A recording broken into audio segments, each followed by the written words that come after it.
by for grateful and Labrador Coast Guard. We are greeting you out at sea.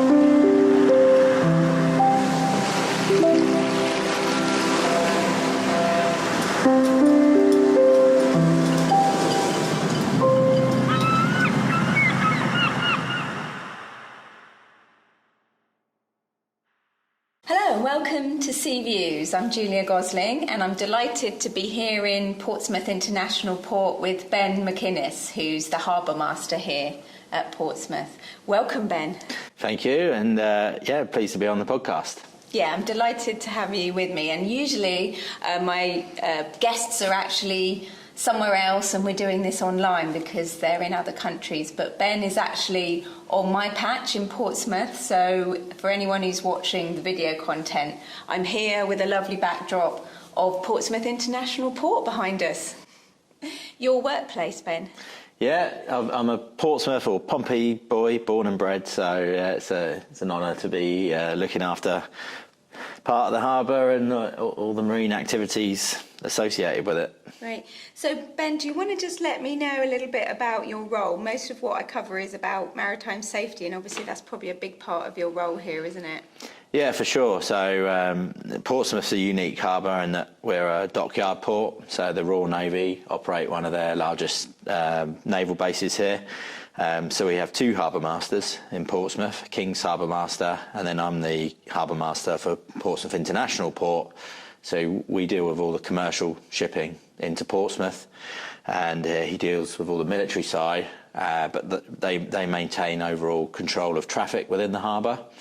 And I'm the authority for pilotage, so I look after all the safety of marine pilotage within the harbour and the pilotage exemption certificate for a scheme for ferries that are operating in and out of the harbour.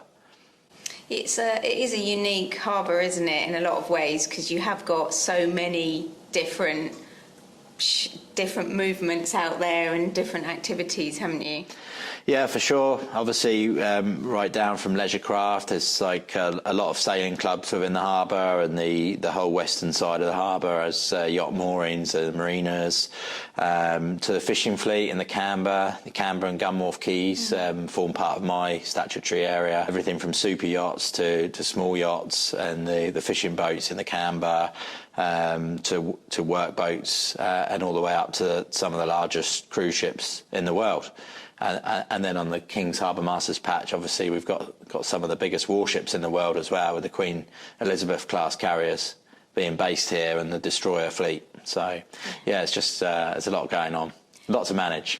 The port as an environment, you have got port workers, your own staff, but you've also got all these general public, people who don't really know what the risks are or the dangers are. Is that something that kind of keeps you awake at night? Is it one of the areas you worry about, or that you put things in place? Well, yeah, not necessarily, no. On the water, we have to consider leisure users. So the King's Harbour Master is in charge of the area around the harbour entrance, and that being the narrowest point. Yes, very narrow. We've got large shipping versus small yachts and pleasure craft, dinghies, so they run this small boat channel which keeps them out of the main channel, and then they police that using a combination of volunteer harbour patrol, their own staff with a rib on the water, and the Ministry of Defence Police if people need talking to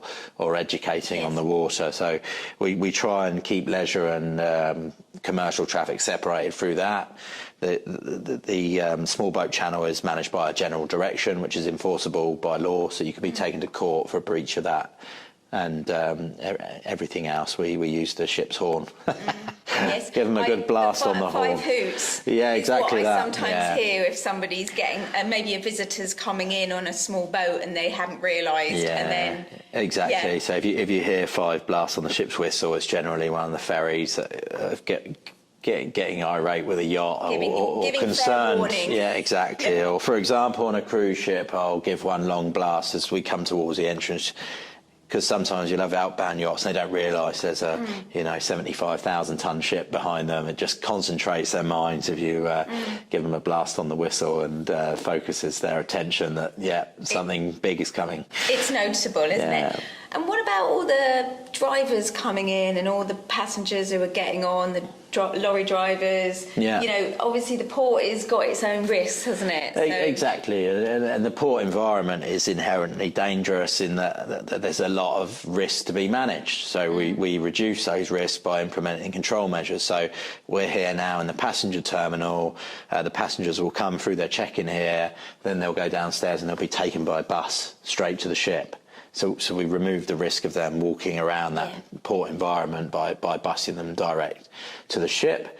Cars that are coming through to France and Spain, motorhomes and that sort of thing, the providers or the ship companies will provide their own ground staff. So similarly to an airport where you've got ground handling staff and you've got your check-in teams, the ferry companies will have those staff for check-in, and then out on the ground there'll be marshals that are making sure all the traffic is kept in to the right lane and going in the right direction. So we manage it, like reduce the risk in all the areas. Exactly. I mean, everything's done on the alert principle that we reduce risk to as low as reasonably practicable. Earlier you walked me around very kindly and showed me some of the developments here in the port. So I was really interested to know that this is a very green terminal, isn't it? So we've built one of the most efficient and green terminals in the UK.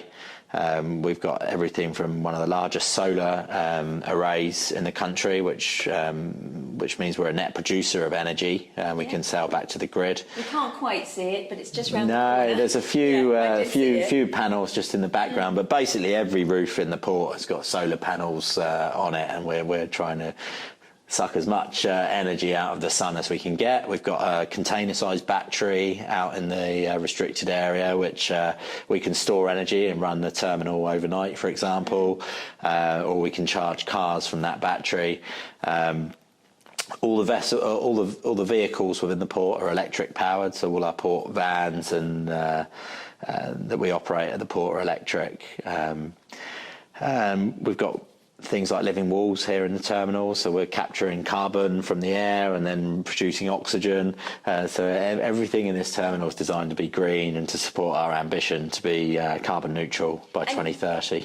Which is great. And you're going to also bring in the facility for the vessels to be on shore power, which is quite a... That's right, yeah. It's a massive project. So we are currently starting to dig up the port. We've already started demolition of some of the older buildings within the port to support the project. So we're going to have a 15 megawatt shore power installation, which will be multi-phase and multi-berth. So we're going to have 3 berths fitted with shore power. And we've had significant funding from the government to assist us with that as part of the ZEVI project. And the main goal of that project is centred around our customer Brittany Ferries, who have invested heavily in 2 ships that are going to be LNG powered, but they're hybrid vessels, so they've got battery power. And the concept would be that they'll cross the channel on gas, which is better for the environment than diesel and heavy fuel oil, although it's still not an entirely green solution. But when they get to the fairway buoy and they're coming into Portsmouth, they will switch over to battery power. So they'll be arriving with zero emissions, coming through the city, the pilotage on zero emissions, berthing, plugging in and charging their ships while they're alongside. Again, zero emissions, and leaving on the same. And then once they're clear of the city limits and on the fairway buoy, then they switch back to gas power to go over the channel. So, you know, to have that project of Brittany's linked up with our own supply of shore power is going to really benefit the local environment for the city residents who are vicariously owners of the port. The city owns the port, and the residents own the city through their council tax. So, you know, so that's something we can really shout about and be proud of, that project is happening, and we're spades in the ground. It's exciting for Portsmouth actually to be ahead with that.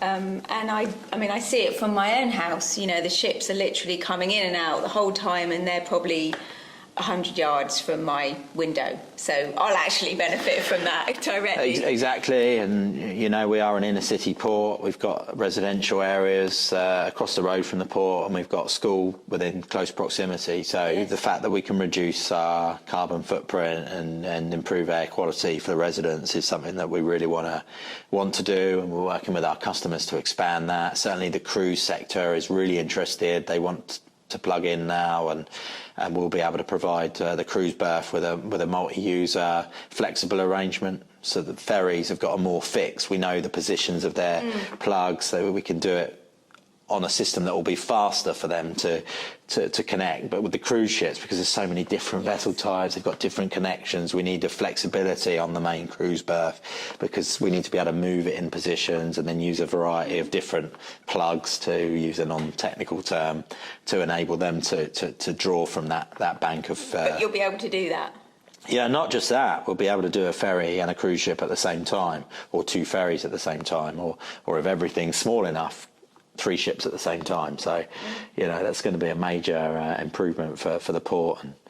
And we really need to work with the government to try and incentivise that, because at the moment shore power is not a cheap thing. No. So ports can't afford to get the power onto the port, and once we get it onto the port and to the customer, passing that cost on is going to be cost prohibitive. So it certainly won't be making the ports any money, but all the time there's incentive to run on fossil fuels like diesel, which is they can get certain tax exemptions from.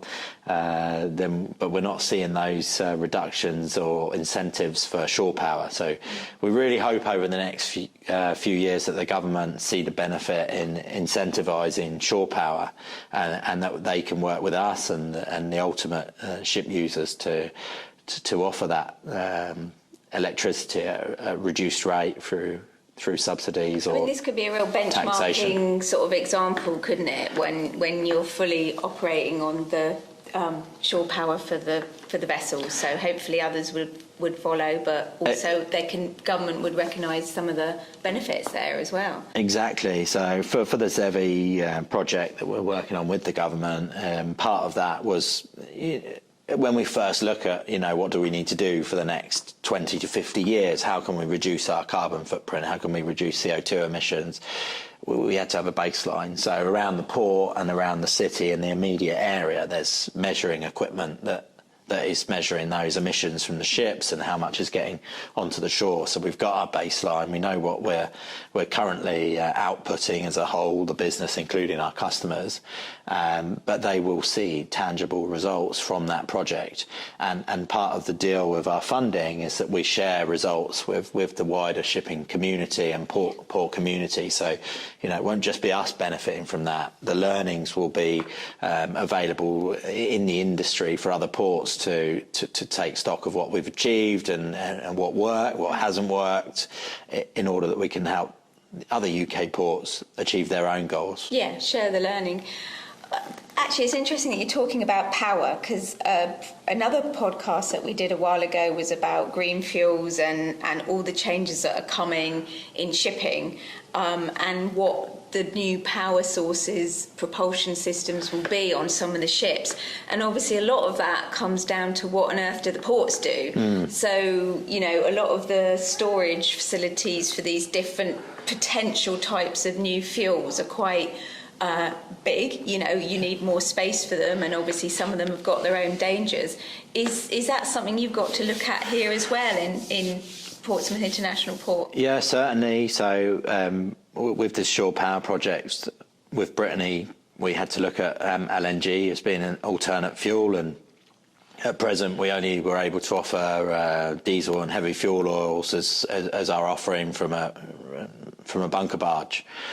So we looked at all the options with them, from storing ashore and in gas tanks, right down to bringing in lorries, lots of lorries to refuel a ship, which wouldn't actually be environmentally sensible at all, to what we are going to offer, which is another barge now coming in with a gas tanker barge which will refuel those ferries, and similarly we're keeping an eye on hydrogen and the application of that, so that we see that there's a tug now in Europe that's just been launched, which is going to run on hydrogen, and there's battery powered tugs. So it's something we need to keep into account as to if we're going to operate these future fuels. How do we store this energy, and how can we bring it in? Because one thing we're definitely not blessed with in Portsmouth is space. Yes. We're one of the most densely populated cities in the country. We're just marginally behind London. There is no space in Portsmouth. We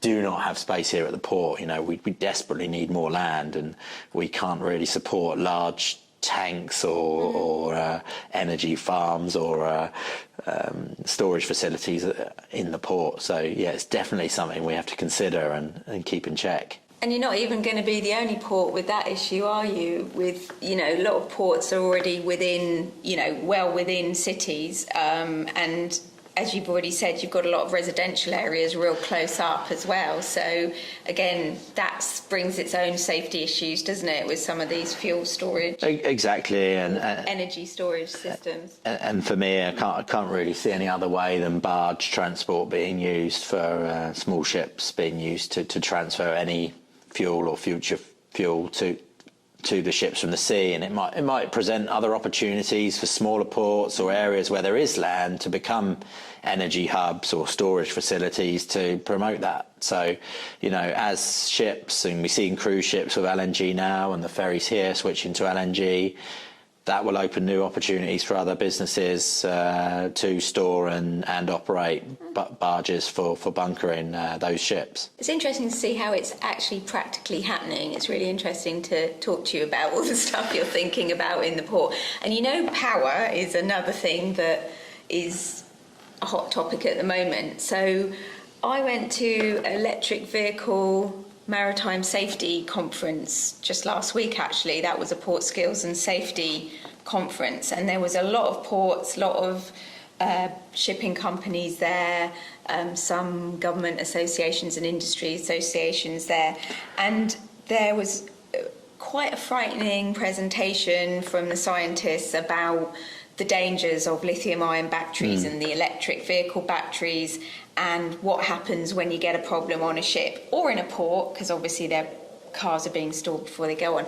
Is this one of your risks as well that you're looking at or considering? Yeah, I mean, in terms of the port's risk, we have to be careful that we don't overmanage our customers' risks. So we were at the same conference, so our head of compliance, Chris, was there, and keeping appraised of all the latest developments. And certainly I've been to port safety conferences and shipping safety conferences where that is now a topic which is sort of hot on the agenda.